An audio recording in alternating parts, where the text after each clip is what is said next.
The Texas sun rose mercilessly over Lackland Air Force Base on the first Monday of basic military training, painting the vast parade ground in sharp gold light. At 0500 hours, Flight 512 stood in perfect formation on the concrete grinder, heels locked, chins high, eyes fixed on some invisible point beyond the horizon. Among the 60 young men and women in identical airman battle uniforms, one figure stood out not for excellence but for imperfection. Cadet Emily Ramirez, second element, third row, kept her posture flawless, but her boots told a different story. The leather was cracked like drought-stricken earth, the toes scuffed white from countless miles, the left sole flapping slightly with every subtle shift of weight. They were old before she ever arrived at basic, hand-me-downs from a thrift store bin in Albuquerque, the only pair her mother could afford on a waitress's salary. The whispers had started on day one. During the initial gear issue, when everyone else received shiny new sage green combat boots, Emily had quietly explained to the supply sergeant that she already had a pair. Regulation allowed it if they met standards. Hers barely did. The teasing began innocently enough, a raised eyebrow here, a quiet chuckle there, but by the end of the first week it had a name. Broken Boots. Tyler Hargrove, a cocky surfer kid from San Diego with sun-bleached hair and a perpetual smirk, coined it during morning PT. As the flight pounded out push-ups in the dust, he glanced sideways and muttered, "Yo, Broken Boots is gonna leave a trail of leather scraps behind her." The laughter spread like wildfire through the ranks, muffled but unmistakable. Emily heard every word. She always did. She never responded.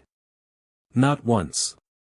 Her face remained a mask of disciplined calm, dark brown eyes forward, short black hair pulled tight under her patrol cap. Growing up in a small adobe house on the outskirts of Las Cruces, New Mexico, Emily had learned early that words only gained power if you fed them. Her mother, Sophia, had worked double shifts at the diner and cleaned offices at night to keep food on the table after Emily's father died. Money was always tight, pride always abundant. Emily had worn hand-me-down clothes, patched jeans, shoes with cardboard insoles. Teasing was nothing new. But these boots, they were more than footwear. Tucked inside the right one, pressed flat against the worn insole, was a faded photograph of a man in flight gear, helmet under his arm, grinning at the camera. Her father. She never took it out in public, but she felt its presence with every step. Chapter 2, The Flight Dynamics. Flight 512 was a typical mix of American youth thrown together by circumstance and ambition. Tyler Hargrove led the pack of jokers, charismatic, athletic, quick with a quip. Jake Morrison from Cleveland, broad-shouldered and red-haired, backed him up with loud agreement. Marcus Tate, quiet and observant from Atlanta, watched more than he spoke. Sarah Nguyen from Seattle, sharp-tongued and competitive, occasionally joined in the ribbing but with less malice. And then there was Emily, always on the periphery, excelling in silence. She scored highest on the initial PT test, memorized the airman's creed fastest, folded her underwear into perfect 6-inch squares without being told twice. But none of that stopped the boots from becoming the flight's running joke. During chow one evening in the TFAC, Tyler leaned across the table. "Seriously, Ramirez, where'd you get those relics? Civil War surplus?" The table erupted. Emily chewed her chicken patty methodically, swallowed, and replied in an even tone, "They get the job done." That only fueled more laughter. Later, in the barracks bay, as the women prepared for lights out, Sarah asked more gently, "Why don't you just requisition new ones? They'll issue them if yours are unserviceable." Emily shrugged, sitting on her bunk polishing the cracked leather with kiwi paste she'd bought at the BX with her first meager stipend. "These are fine," she said. Sarah didn't press further, but she noticed how Emily's hands lingered on the boots, almost reverent. The truth was deeper than money. Emily had enlisted under her mother's maiden name. Ramirez was common enough that no one questioned it, but she carried her father's legacy like a secret weight. General Antonio Ramirez, callsign Hawk, had been one of the Air Force's most decorated pilots during Operation Desert Storm. He flew F-16s over Iraq, led dangerous missions deep into enemy territory, and on his final sortie diverted hostile fire to save his wingmen and an entire ground convoy. His jet was shot down over the Euphrates. He ejected, but never made it home. Posthumously awarded the Medal of Honor, his name was etched on monuments and taught in history classes. But Sophia Ramirez had shielded Emily from the spotlight, believing fame would only compound the grief. Emily grew up knowing her father as a quiet hero in photographs, not the legend others saw. Chapter 3, The Sergeant Major. Sergeant Major Harlan Fletcher was a force of nature. 32 years in the Air Force, multiple combat tours, a chest full of ribbons that told stories most people only read about. At 55, he was still ramrod straight, 6'3", with close-cropped salt and pepper hair and eyes that could freeze blood. Trainees called him Iron Fist, behind his back, never to his face. He ran the training wing with absolute authority, appearing without warning to inspect formations, barracks, or chow lines. His voice carried across the grinder like artillery. On the morning of Week 4, Fletcher strode onto the parade ground unannounced.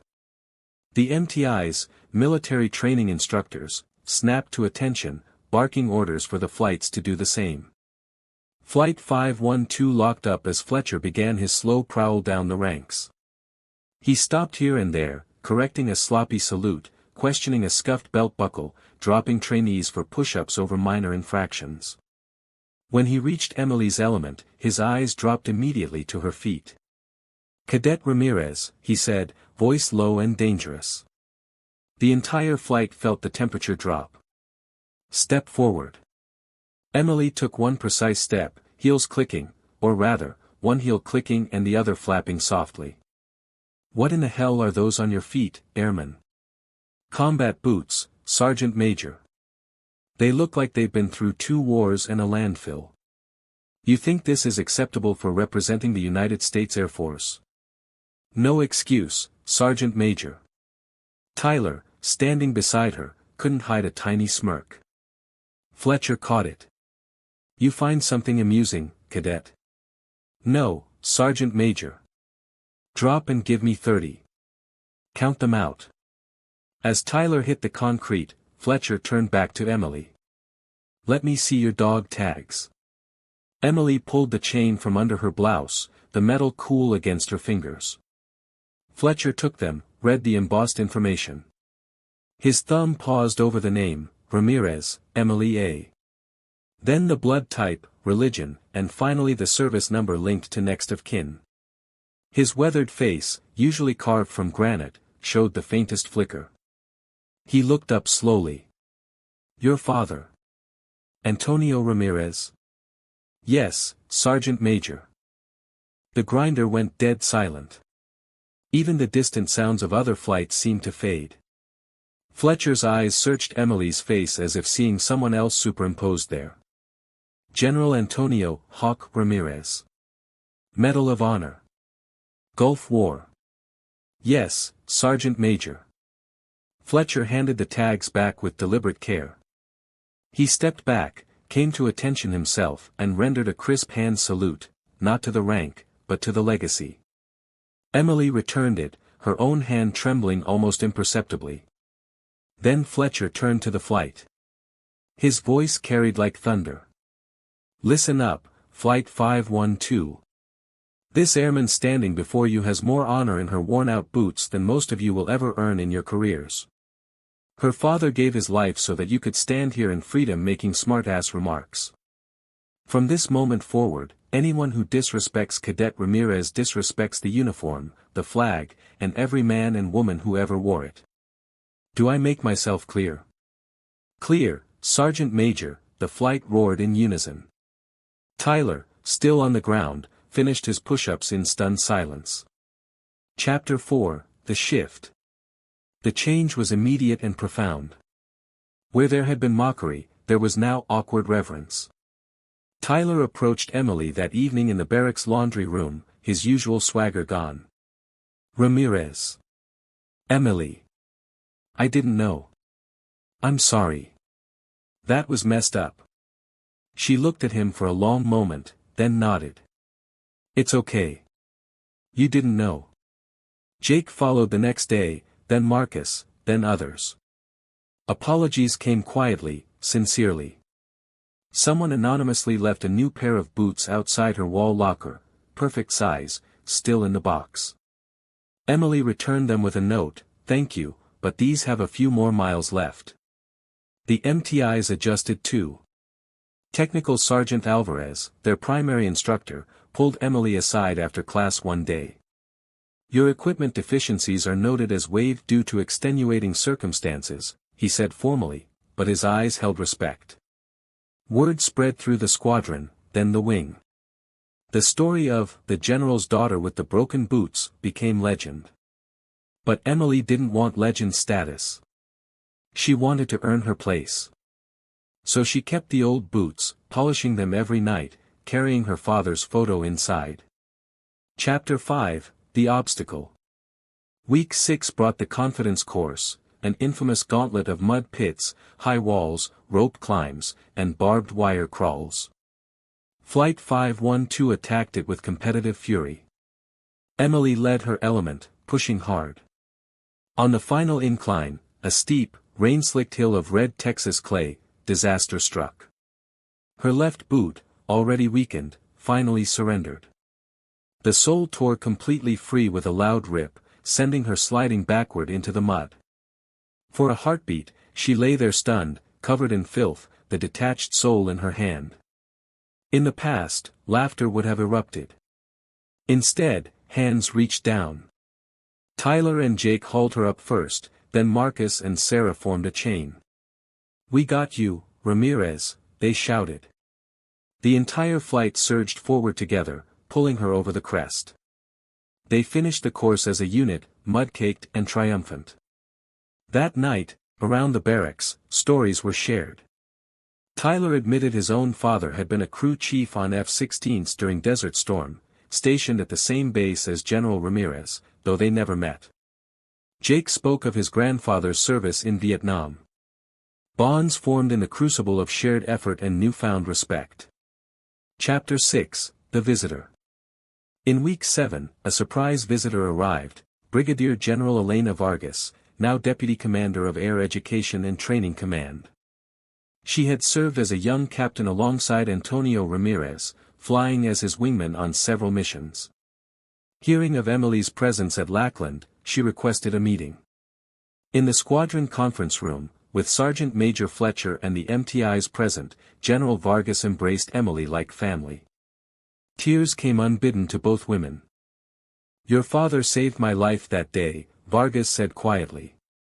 "He drew fire so I could egress. I've carried that debt for 30 years. Seeing you here, it's like he's still watching over us." She revealed classified details declassified only recently. Antonio's final transmission had included vital intelligence that prevented a chemical attack on coalition forces, saving thousands.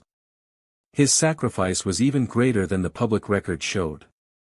Emily listened, tears tracing clean lines through the dust on her cheeks.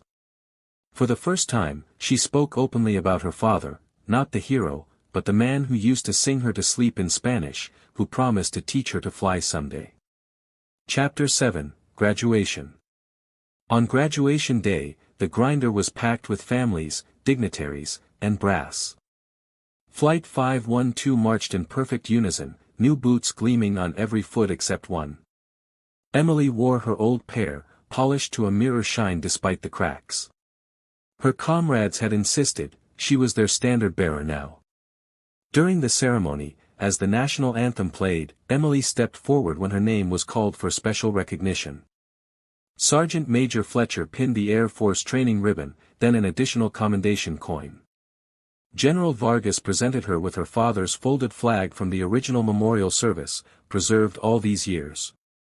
But Emily had one final act.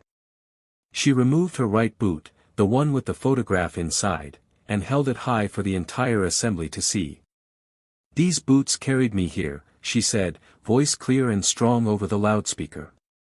"They carried the memory of my father, and the hopes of my mother. They carried every mile I walked to prove I could serve, not because of a name, but in spite of hardship. Today, I retire them with honor. The crowd rose in thunderous applause.